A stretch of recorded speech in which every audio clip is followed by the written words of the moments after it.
Pernah tidak kamu merasa terjebak di masa lalu? Ada kejadian yang terus terulang di pikiranmu, membuat kamu takut, ragu, bahkan kehilangan arah. Trauma bukan hanya tentang apa yang terjadi, tapi tentang bagaimana kita menyimpan dan memberi makna pada kejadian itu. Dan kabar baiknya, makna itu bisa diubah. Di video ini aku akan membagikan sebuah konsep sederhana yang bisa membantu kamu mengubah trauma menjadi kekuatan. Yang pertama, kamu perlu memahami satu hal penting. Banyak orang berpikir bahwa luka batin berasal dari peristiwa. Padahal sebenarnya yang paling berpengaruh adalah arti yang kita berikan pada peristiwa itu. Misalnya, dua orang mengalami kegagalan yang sama. Yang satu berkata, aku memang tidak cukup baik. Yang lain berkata, aku belajar sesuatu yang penting. Peristiwanya sama, tapi hasil hidupnya bisa sangat berbeda. Jadi langkah pertama adalah menyadari, kamu tidak bisa mengubah masa lalu, tapi kamu bisa mengubah maknanya. Yang kedua, sadari pola yang selama ini berjalan. Coba kamu tanyakan ke diri sendiri, apa kejadian yang masih sering kamu ingat? Dan apa yang kamu katakan ke diri sendiri tentang kejadian itu?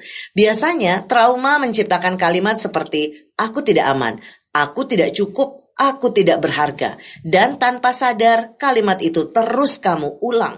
Inilah yang sebenarnya memperkuat luka itu. Bukan karena kejadian itu masih terjadi, tapi karena kamu terus menghidupkannya. Yang ketiga, putuskan pola lama secara sadar. Sekarang bayangkan ini, setiap kali pikiran itu muncul, kamu langsung menyadarinya. Lalu kamu berkata dalam hati, ini hanya pola lama, dan kamu menghentikannya. Bisa dengan mengubah posisi tubuh, menarik nafas dalam, atau bahkan berdiri dan bergerak. Tujuannya sederhana, memutus alur otomatis yang selama ini berjalan. Karena kalau kamu tidak menghentikannya, pikiran itu akan terus berulang tanpa kontrol. Yang keempat, ubah makna, ubah hidup. Ini bagian paling penting.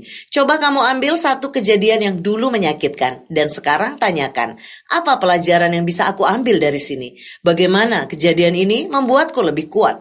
Apa yang sebenarnya aku pelajari tentang diriku? Mungkin dulu kamu merasa ditolak, tapi sekarang kamu jadi lebih mandiri. Mungkin dulu kamu disakiti, tapi sekarang kamu jadi lebih peka dan bijak. Saat kamu mengubah makna, emosi yang kamu rasakan juga berubah. Dan disitulah kekuatan sebenarnya muncul. Kelima, bangun cerita baru tentang dirimu. Selama ini mungkin kamu punya cerita seperti aku orang yang terluka. Sekarang ubah cerita itu menjadi aku orang yang bertahan, aku orang yang belajar, aku orang yang berkembang. Kamu bukan kejadianmu, kamu adalah makna yang kamu pilih. Dan saat kamu memilih cerita baru, hidupmu mulai mengikuti cerita itu. Keenam, gunakan emosi sebagai bahan bakar.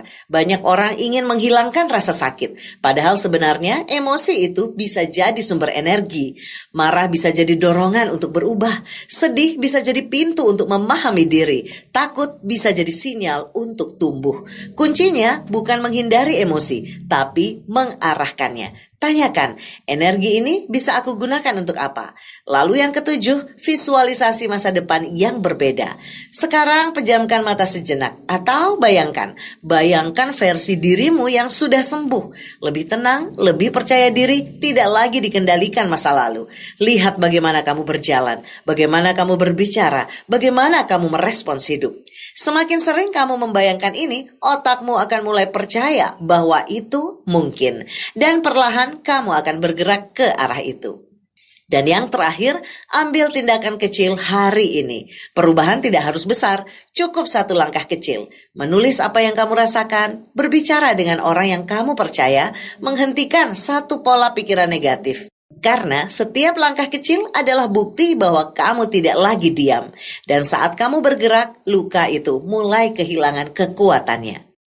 Saudara, trauma memang nyata. Rasa sakit itu juga nyata. Tapi kamu tidak harus hidup selamanya di sana. Kamu punya pilihan untuk melihat ulang, memaknai ulang, dan membangun ulang dirimu. Bukan dengan menghapus masa lalu, tapi dengan menjadikannya bahan bakar untuk masa depan.